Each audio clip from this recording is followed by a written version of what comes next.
नमस्कार दोस्तों, पिछले एपिसोड में हमने जाना कि एक माँ अपने ही प्यारे बच्चे को नदी में क्यों डुबो रही थी।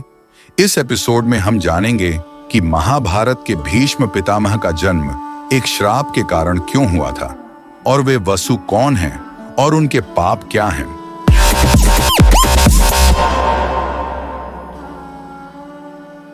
स्वागत है आपके पसंदीदा चैनल डिवाइन विस्पर पर।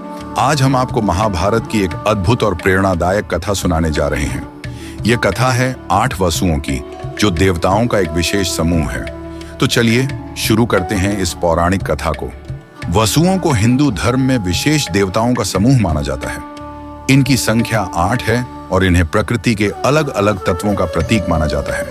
इनके नाम हैं ध्रुव, ध्रुव तारे के अधिपति; प्रभास, प्रकाश के देवता; सोम, चंद्रमा के अधिपति; अह, दिन के देवता; अनिल, वायु के देवता; अनल, अग्नि के देवता; प्रत्यूष, भोर के देवता; प्रत्युष, संध्या के देवता। ये सभी वसु भगवान विष्णु के भक्त हैं और अपनी दिव्यता के लिए प्रसिद्ध हैं।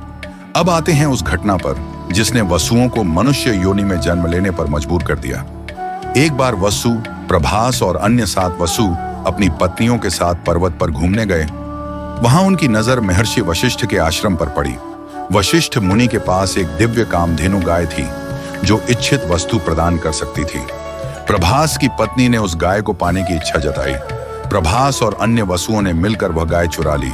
जब महर्षि वशिष्ठ को इसका पता चला तो उन्होंने क्रोधित होकर वसुओं को शाप दिया कि वे अपने दिव्य स्वरूप को खोकर पृथ्वी पर जन्म लेंगे। शाप से मुक्ति पाने के लिए वसुओं ने महर्षि वशिष्ठ से क्षमा मांगी। महर्षि ने कहा कि वे मनुष्य योनि में जन्म तो लेंगे, लेकिन जल्दी ही शाप से मुक्त हो जाएंगे। वसुओं ने गंगा माता से प्रार्थना की कि वे उनकी माता बने। गंगा ने उनकी प्रार्थना स्वीकार कर ली। इसके बाद गंगा ने राजा शांतनु से विवाह किया।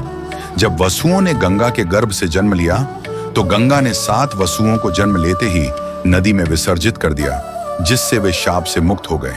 लेकिन वह 8वीं संतान प्रभास का अवतार थी। शांतनु ने उसका नाम देवव्रत रखा। वे आगे चलकर भीष्म पितामह बने। प्रभास को अपने कर्मों के लिए पृथ्वी पर रहना पड़ा। भीष्म महाभारत के महान योद्धा बने। इस कथा से हमें यह सीख मिलती है कि चाहे आप कितने भी शक्तिशाली क्यों न हो, गलत कार्य का परिणाम अवश्य भुगतना पड़ता है। साथ ही कर्मों की शक्ति और क्षमा का महत्व भी इस कथा में बताया गया है। अगले एपिसोड में हम जानेंगे कि राजा शांतनु के पुत्र देवव्रत आगे चलकर भीष्म पितामह कैसे बने। दोस्तों, वसुओं की यह कथा आपको कैसी लगी? हमें कमेंट में जरूर बताएं। अगर आपको यह वीडियो पसंद आया हो तो इसे लाइक करें, शेयर करें और चैनल को सब्सक्राइब करना ना भूलें। फिर मिलेंगे एक नई पौराणिक कथा के साथ। तब तक के लिए जय श्री कृष्ण। धन्यवाद।